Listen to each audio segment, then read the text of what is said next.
Hello, everyone. I'm Bill Raggio. I'm a senior fellow at Foundation for Defense of Democracies and editor of FDD's Long War Journal.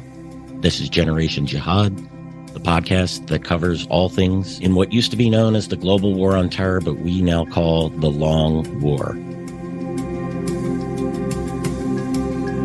Today is Monday, and my co-host is Joe Trusman. Joe is an editor at FDD's Long War Journal and a colleague at Foundation for Defense of Democracies. Joe, happy Monday. Happy Monday, Bill. Yeah, welcome back. A little bit to talk about. You wrote some interesting pieces at the Long War Journal, and I really kind of wanted to dive into it. You and I have been talking about the West Bank a lot. That seems to be on very few people's radar. We just keep kind of waiting for this to kick up. But you wrote up a very interesting analysis. The title is "The West Bank: A Three-Year Crisis Led by Palestinian Terrorist Groups." Joe, tell us about this three-year crisis, and what do we have in store for us? Yeah. So this is something we covered. I've been covering on Long War Journal for 3 years now. You've almost been like a lone voice, not necessarily, but you've been. I'm familiar with this, right? Like focusing on a particular area when other people are looking elsewhere. Right. Looking at Hezbollah north, or looking at Hamas and what they're doing. You have the simmering conflict in the West Bank, which geographically it's so much more dangerous. But go ahead, Joe. Yeah, no, you're absolutely right. And unfortunately, with the war in Gaza, that kicked up in October, I got sidetracked with that. But I've definitely gotten back to this, refocused rather, on the West Bank. So just to break it down, just as simply as possible, in June 2021, this uptick in violence began in the West Bank. The way I see it is that it started off with the killing of this Islamic Jihad commander in I believe it was in Jenin, and it's along with him were two members of the Palestinian Authority Security Services that were killed as well. They clashed with the IDF, with Israeli soldiers, with Israeli troops. They ended up dying. So I think this is what really kicked off the violence, the uptick, or the surge, or the uptick, however you want to describe it. This violence in the West Bank, and since then, we've seen, or I've observed, Palestinian armed groups becoming a lot more organized. All right, they become well funded and well armed as well. And it's taken time. Okay, this didn't happen overnight, but a lot of this has happened. This funding, this support, has come from Iran. Which I think what they saw here was an opportunity, right? They saw the West. I think at first maybe they didn't realize what was happening. Maybe this just happened really just organically, right? There wasn't a plan here, but in the beginning. But we started seeing in June, and then through the rest of the summer in 2021 and through the fall, there was a lot of clashing, all right, between troops and West Bank terrorist organizations. A lot of these gunfights, right? And I think Iran saw an opportunity there and started supporting these organizations by smuggling weapons and let's say increasing funds to these organizations. So what we've observed over the last 3 years essentially is this, and this is what I noted in this article that I published on or last week on the 14th, is that these organizations are spreading. These Palestinian terrorist groups, they're expanding in the West Bank, particularly in the northern West Bank. There are a lot of groups. I think I detailed about 15 of them, but there are more, believe it or not. And that's something that I'll publish more data on in the coming weeks. So stay tuned for that. But these groups are expanding. They are continuing to develop their capabilities, right? It's not just arms, right? Or, assault rifles. There's a huge problem with explosives. Not just, and I'm not talking about the pipe bombs or, fire extinguishers that are rigged to explode. I'm talking about, IEDs, big IEDs too. So that can take out Israeli military vehicles. I'm talking about Jeeps, But nevertheless, we're seeing this increased sophistication in these explosives and the capabilities of these armed organizations.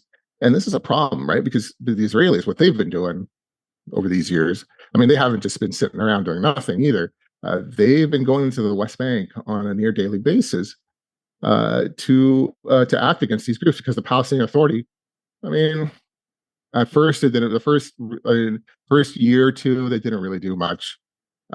Recently, let's say this year, they started doing a little bit more, right? But acting against these groups, because essentially these groups, what they're doing, they're undermining the Palestinian Authority. That's what they're doing. Nevertheless, but the IDF, the Israelis, have been forced to go into the West Bank and act against these groups. And despite this near, like I was saying, near daily attacks, or rather near daily operations against these groups, uh, I'm not observing a huge change, right? In the in with these organizations, these armed organizations, they're not. I don't see them being severely degraded, right? They just keep on going, and that's the problem, right? So there may be a change in strategy, maybe needed here, right? Maybe it's not only just a military solution to this. We can talk about it more after, but so this is what I wanted to highlight in my article, right? I wanted to highlight the number of attacks that these groups have launched. And by the way, I've been able to gather this data via a West Bank mapping page, violence mapping page that FTD has, or Long War Journal has. So I definitely recommend our listeners to check it out. You can just Google it. It's pretty easy. You can see our map. It's been up for more than a year now. And it details since for a couple of years now, it's data of all the attacks in the West Bank. It's pretty interesting, actually. So I definitely recommend our viewers to check it out. So this is what it is. We're 3 years in now. Just a few weeks ago, it was 3 years, and that this violence started. And I just don't see it changing. I see it getting worse. And the Israelis need to do something about it, right? But they're so busy with Hamas and Gaza. They're so busy with the North, with Hezbollah. I just don't see. They don't.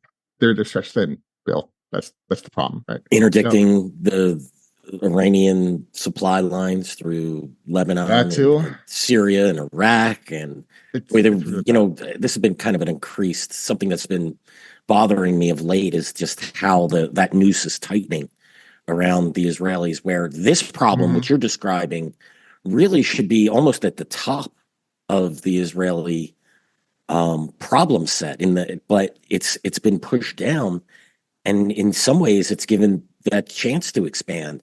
And I agree with you, Joe.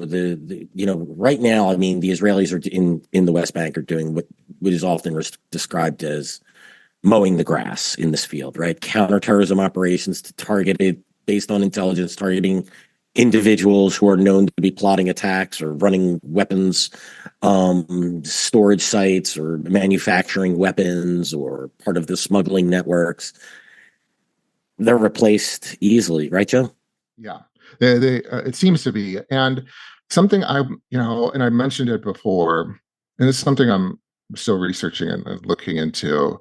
Now, I talked about arms, right? We just talked about smuggling, but I think a big something that's not really talked about here, at least in the media, in regards to what's happening in the West Bank and uptick in violence, is I sort of mentioned it actually, is funding, right? So I'll give an example, right? So during the Second Intifada, early 2000s, Hamas, Islamic Jihad, Al-Aqsa Martyrs Brigades, these terrorist organizations, they were sending suicide bombers into Israel, right? They were blowing themselves up in cafes and malls and discotheques and all sorts of places, right? Bus stops. This is nuts, right?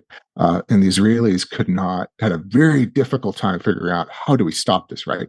And in what they did, at least I think in part to stem this violence, these suicide bombings, is that they looked at the funding, right? They looked at the network that was operating these cells that were dispatching suicide bombers. They were looking into the money. That's basically it, right? And they were able to identify where the financial backing, or people, the entities that were financing these networks, right? And they successfully dried that money up, or essentially they stopped the flow of money to these networks, right? Which was a huge blow to the efforts by Hamas and these other groups. So I think so. My point is that I think something similar is happening in the West Bank, where all this money is coming in to buy arms, to buy the material needed to make explosives. Because we have to remember, I mean, all of this costs money, right? These arms, like these automatic rifles aren't a couple bucks, right? And we have to also remember a lot of these, where a lot of this fighting is concentrated in, where there's small villages, they're also called camps, right? Where there's a lot of poor people, and these guys don't have thousands of dollars to purchase a rifle, right? So somebody is funding them, right? A lot of this is being subsidized one way or the other. So I think we really need to look into the funding here, right? Who's funding? Probably Iran, like I mentioned before. But how is it happening, right? Is it through money changers? Is it going through Palestinian banks? And I think the Israelis know this. There's been some raids in the West Bank as of late that I can recall in the last 6 months against money changers and things like that.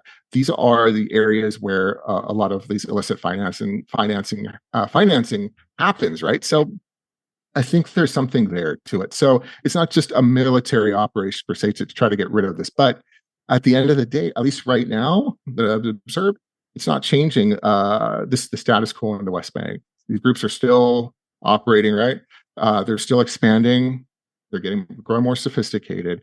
They're organizing. They're learning from the IDF. They're learning the IDF's moves, right, and how the IDF works. And it's a problem. It's not going away. That's the thing. It's not going to go away. And it's definitely not going to go away on its own. So there's a strategy that needs to be changed here by the IDF. So yeah, it's again, it's a big problem. Just like you said, Bill, it's a noose around Israel's neck, really, because we see now, right, the West Bank, Syria, Lebanon, obviously now Gaza. with Gaza, yeah. So and then the Yemenis and the yeah, Houthis and the and Red then the Sea. Iraqis, yeah, they're all attacking. I mean, even I would yeah, even argue Jordan, right? I mean, yeah, this is where the smuggling's going through. That's another exactly. part. How do you get the Jordanians to crack down? They have to be. I'm not saying it's from the Jordanian government, but the weapons, probably a lot of the finances are going through Jordan. It's geographically, it makes sense. Sure, or they could just be carrying, suitcases of cash. Yes. I mean, that's what happened in the Second Intifada. There were members of Hamas, all right, from the United States that were traveling to Israel and into the West Bank with cash. All right, this is a fact. So yeah, and it was. So I think here, and I think another problem here for the Israelis is that the Gaza war, I think, supercharged the fight, you could call it the resistance against Israel, right? So, and what that does is that not only does it, I guess it creates this atmosphere where people that want to see that support these groups, right, and entities, it kind of gives them a push to send money, right, to groups, right, because these groups they do that. The Hamas and other Palestinian or other terrorist organizations, they recruit people, but they also they work through charities and all sorts of things to gather money to fund their operations. And I think the Gaza war likely helped them, right, with more funds going into these the coffers or to these terrorist organizations by donors. I mean, that's a huge problem. I wouldn't be surprised if we saw an increase in that to West Bank organizations. So that's again another problem, another headache for the Israelis. Yeah. It's and how do the Israelis get the focus to deal with this problem? That's massive issue. Joe, you had mentioned there's more than 15 groups that are operating in the West Bank. Who are the most active group? Right. By far, we always talk about Hamas being like big, the biggest group, right? But what I've observed, in my opinion, it's at least when it comes to the West Bank, if there is a group that is spearheading the so-called, the resistance, it's Islamic Jihad by far, Islamic Jihad. They are especially the branch that they have in Jenin. They have become, I think, at least according to the data that we used from the West Bank mapping page, They have the most attacks, at least claimed attacks and attacks that we've been able to verify through open source media, compared to, let's say, I don't know, Hamas or any of the other branches in the West Bank. So, but we got to remember too, this is something important. I think all these branches, whether it's Islamic Jihad or Hamas or Al-Aqsa Martyrs Brigades or whoever, most of them cooperate with each other. Right? I think there's a lot of cooperation going on there. I mean, even Islamic Jihad, they even admitted to it that they cooperate with Al-Aqsa Martyrs Brigades as far as showing them, or rather, I'm not sure if it was donating arms or at least teaching them the know-how to fire rifles, things like that. I can't remember, but there's cooperation there for sure. And so we're seeing this cooperation, and it's a big problem. But if there was one group, absolutely Islamic Jihad, and then I think it's either Hamas or Al-Aqsa Martyrs Brigades. But we're seeing all these branches popping up in different areas of the West Bank, especially in the northern West Bank. And to do that, and to have that, you have to have a lot of guys, right? A lot of fighters, and also a lot of money to back that up, right? Because they have to purchase weapons, they have to purchase explosives, they have to establish the labs to create explosives. So it's again, like I said, it's a big problem for the Israelis. And tell us a little bit more about Al-Aqsa Martyrs Brigade. Yeah. Who are they? What is their association with the Palestinian Authority, if any? Right. Well, Al-Aqsa Martyrs is kind of complicated. Because they claim to be the military wing of the Fatah movement, right? Which the Fatah is led by Mahmoud Abbas, which is part of the Palestinian Authority, and Mahmoud Abbas we know is the president of the Palestinian Authority. So, but the Palestinian Authority officially doesn't have a military wing. Okay, now or during the Second Intifada and before that, or rather during the Second Intifada. Al-Aqsa Martyrs Brigades was much closer with Fatah, right, with Yasser Arafat, and during that time. But that changed with the Oslo Accords and the Oslo peace treaty, and so that changed over time. But now, you can call it a lot of things, right? Some people say they're connected to Fatah. Some people say they're not, but there are different offshoots or splinter groups of Al-Aqsa Martyrs Brigades that either don't care about Mahmoud Abbas, right? They actually go against him, or they are with Mahmoud Abbas's party, rather, or they support Mahmoud Abbas's party, Fatah party. So it's really interesting, and also there's Al-Aqsa Martyrs Brigades in Gaza, right?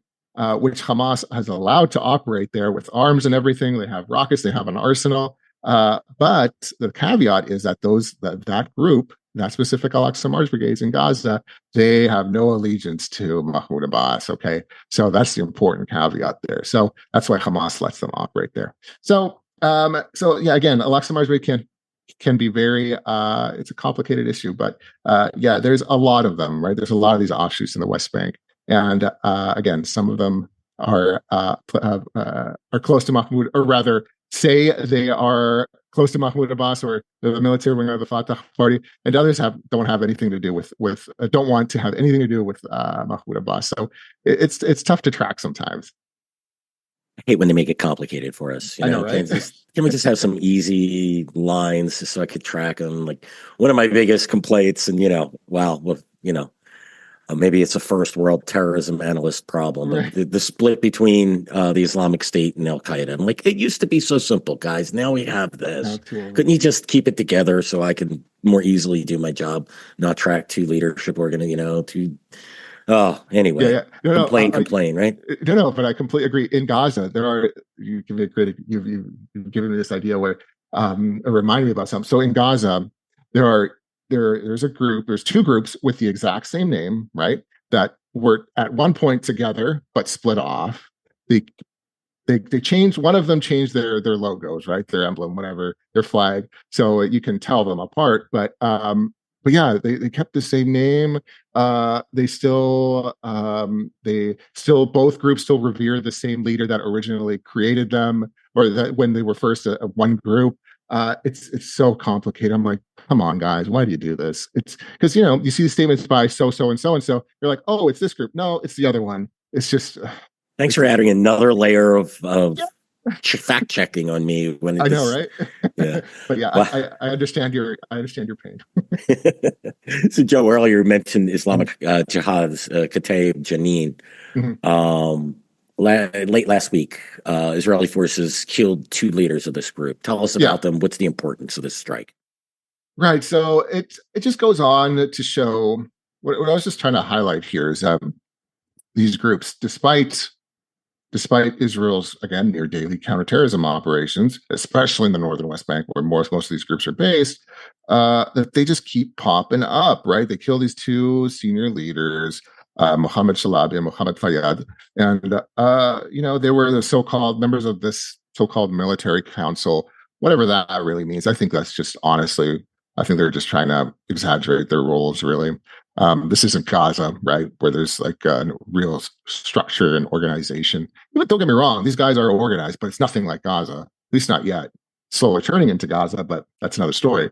And so, yeah, these guys are these two guys. They're members of this military council of the Jenin Brigade or Islamic Jihad's Jenin branch. And the Israelis, I don't recall the Israelis actually saying why they were after them. I think something specific, right? But they went there. They went to the Israelis went launched this counterterrorism operation in the northern West Bank in this place called Kabatia, which isn't far from Jenin. And these guys they barricaded themselves in a structure in a building, and which sometimes happens. Not sometimes, it happens a lot where these guys will not give themselves up. Right, they'll fight to the death. That's it. They want to die a martyr's death. Essentially, that's how they see it.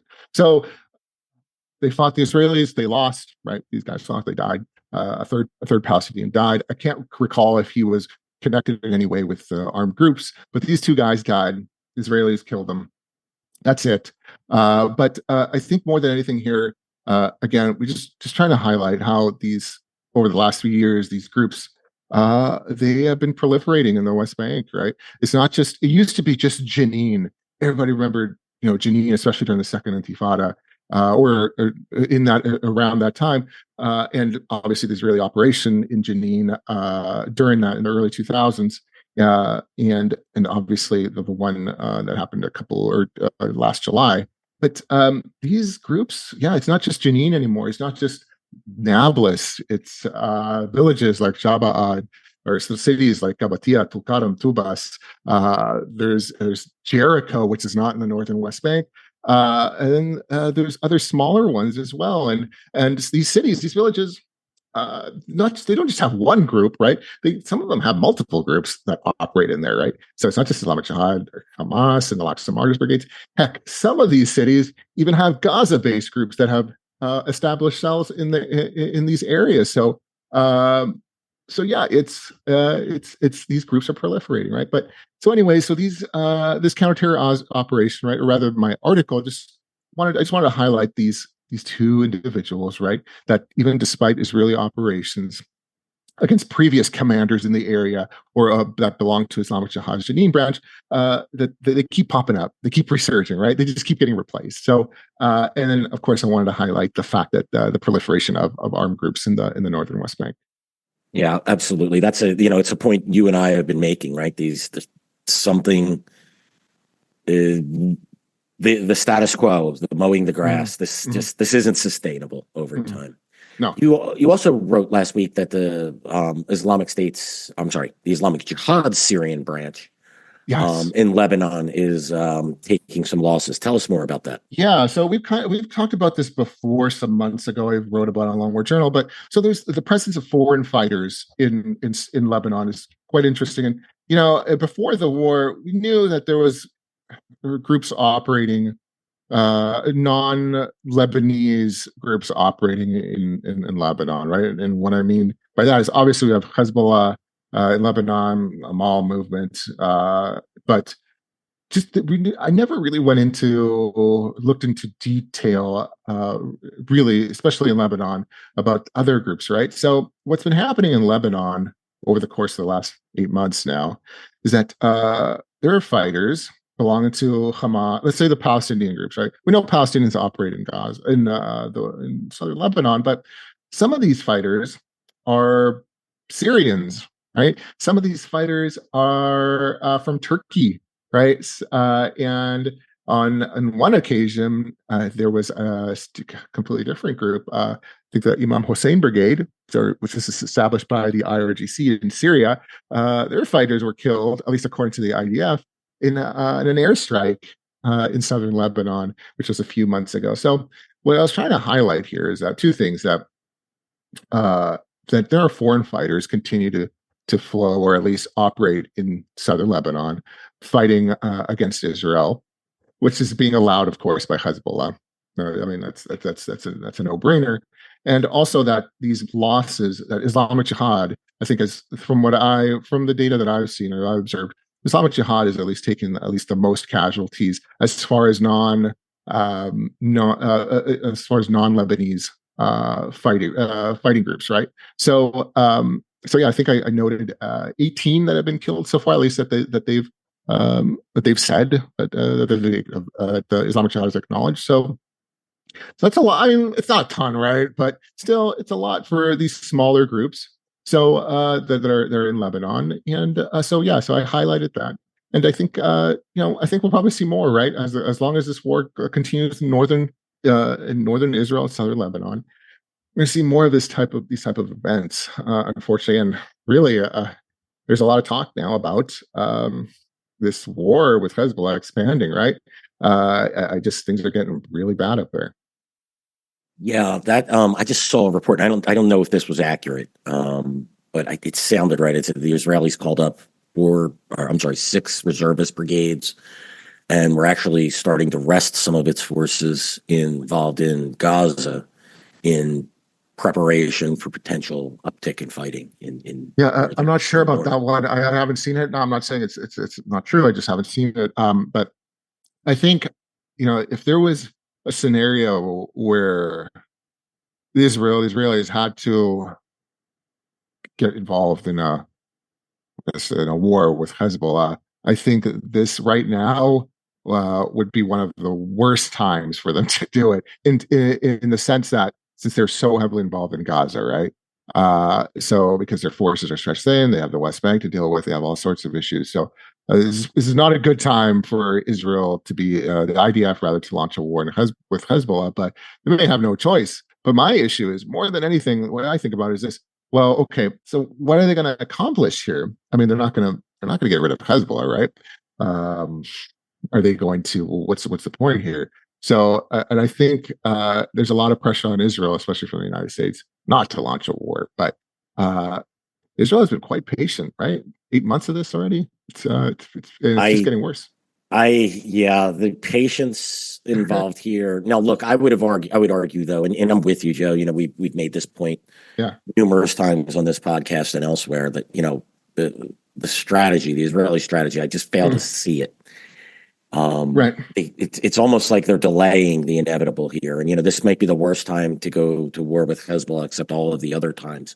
But I would have said, it was all the more reason to be serious and not delay operations in Gaza. They should have been over by now, right? But I think a 6 month period after watching what we've seen Yeah. would have been reasonable, even if it was just an operation to degrade Hamas until you could figure out what to do with the next step.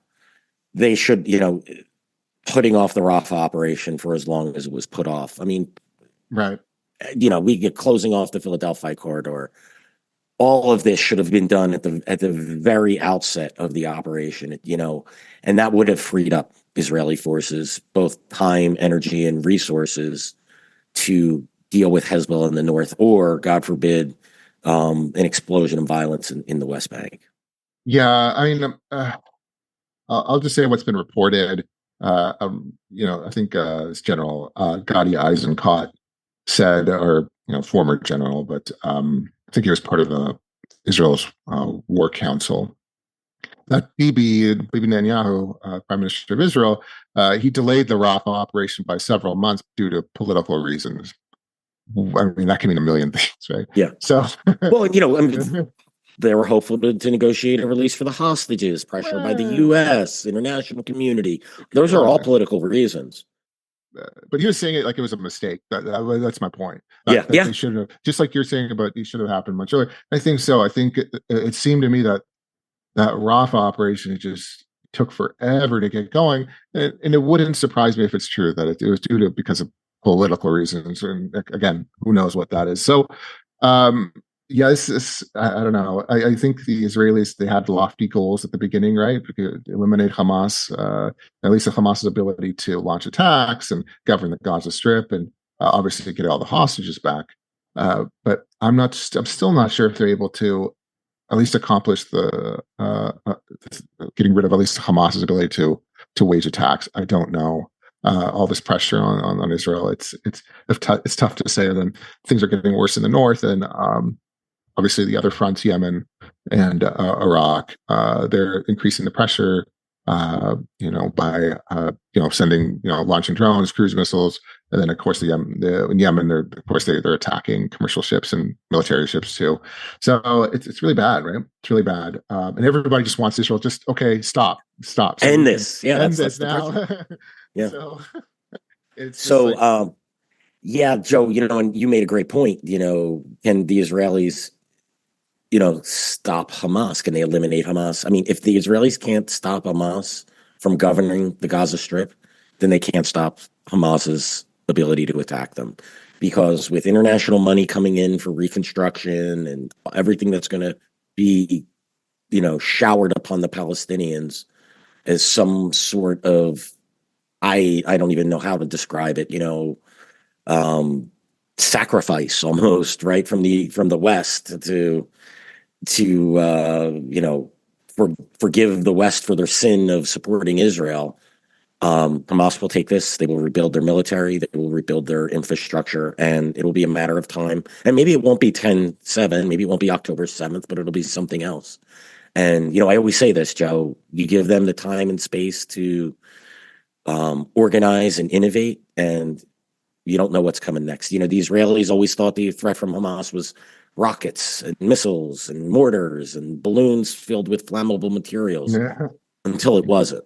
right. When I go back to 9/11, who would have thought Al Qaeda would have taken box cutters and trained pilots and made them into missiles into our buildings and killed 3,000 Americans and foreigners? You give them the time and space, they take the opportunity to innovate. And that is what's dangerous. And if the Israelis allow Hamas that time and space, Hamas is committed just to the destruction of Israel. And that's what they're going to do. That's what they're going to attempt.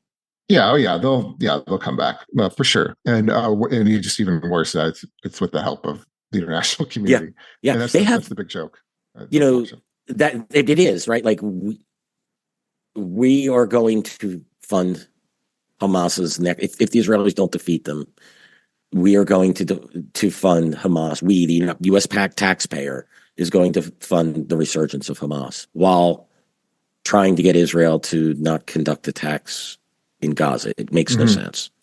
But No, it doesn't. I'm curious. I'm just thinking about this. I don't know if I can even if it's even possible to draw a comparison. But you may know, like with Al Qaeda, right?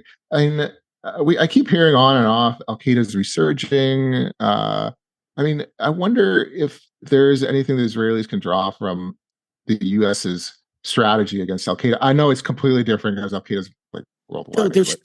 there's definitely analogies to draw here, right? I mean, so I wouldn't say Al Qaeda is resurgent. They've always been operating in the background. It's our desire, just as the Israelis desire, they believed that Hamas was focused elsewhere, right? They stopped paying attention to the threat in the south because there was a 2-year ceasefire that pretty much held, right? And started looking towards the north. And then here comes October 7th. This a very similar thing in Afghanistan. We said, well, Al Qaeda, and I'll just use, Al Qaeda is obviously operating across multiple theaters, but we took Al Qaeda is not the threat. They're decimated. They're just focusing on Right. local operations, which is all bizarre, right? How could they be defeated and yet focused on local operations? And now, and even again, what did I talk about just a minute ago with the international community Yeah. eager to fund Hamas? Well, now Al Qaeda has established the Taliban won. The Taliban, which is sheltering Al Qaeda, is getting money from the international community to rebuild, and that money just goes back into the terror infrastructure. So I think, obviously there are a lot of difference, and the dynamics are different. Right. but you have a very, when I look at what happens in Israel, and then I look at what's happened when dealing with Al Qaeda and the Taliban and in other theaters as well, I just shake my head and goes, it's no wonder. It's because we don't know well enough to not fund our enemies, and that's so silly. Really what it boils down to. Yeah, I mean, that sounds so. I mean, yeah, it's really just it's frustrating. Yeah, absolutely. There's I've mentioned this. I probably said it to you a couple times. There's a meme out there, and God, this is where I wish we were visual. I could put it up, and there's an image of the Israeli anti-missile defense, Iron Dome, going up in this darkened sky over the city, and the missiles going up in the air, and it says, "My tax dollars at work." And then there's the other side, the missiles coming up from Gaza in the dark. Somehow also my tax dollars at work. Right? Yeah, that's exactly right. That's where we are, and it's like I just shake my head, and it's do-goodism, feel-goodism, right? Policies that get you to this. Well, we're the enemies of Hamas, or Hamas is an enemy, but the Palestinian people aren't. So we'll send money to, where do you think the money goes, exactly. Right? Everyone knows what's happening here. You're not fooling anyone. Exactly. And by the way, they don't respect you more for it. They respect you less for it. Oh, yeah. So they neither, they both hate and don't fear you. It's the worst that you can get in those types of equations.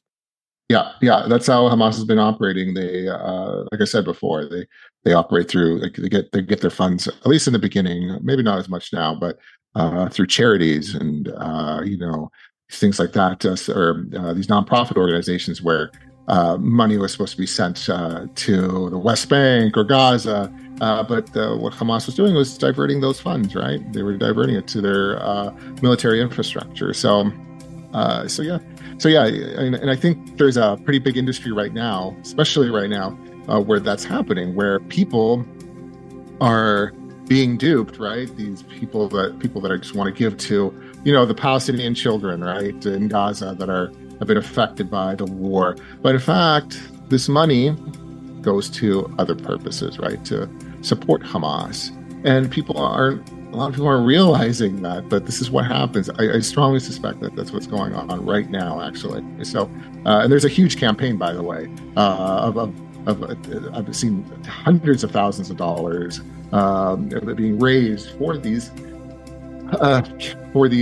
charities and campaigns, but we don't know where the money is actually ending up, right? And that's a big problem. It is. It really is, and there's very little effort on the U.S. government side to police any of this, and it's madness.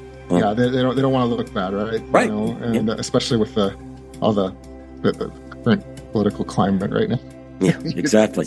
You don't want to feed starving children? You must be a monster. Yeah, exactly. Right. So don't look into where that money is going to. You'll may look bad.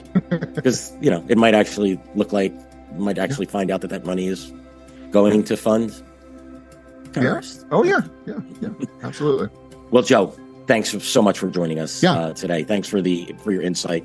You and I, we continue to believe, and I know you've been at the forefront of this, of watching the West Bank, and let's just keep us up to date as the days and weeks and months and hopefully not years go by. I know, right? I appreciate the time, Bill. Again, this is it's going to be I'll just say that it's a very important subject. I think I will really be talking a lot about it in the near future. Just watch out for obviously articles and visuals and some mapping projects. But this is I think this could be the next big problem for Israel, right? For the IDF, we only have Gaza now, Lebanon, and now it's going to be the West Bank, which is on Israel's doorstep. So it's an issue. So again, thank you for having me, and we'll talk again soon. Always a pleasure, Joe. And thanks everyone for listening to today's episode of Generation Jihad. Just a reminder, you can listen to us on YouTube, Apple, Spotify, and anywhere else you listen to podcasts. Please subscribe to Generation Jihad and leave us a review, preferably a positive one, but only if we earned it. Thanks again, and we'll see you all again real soon.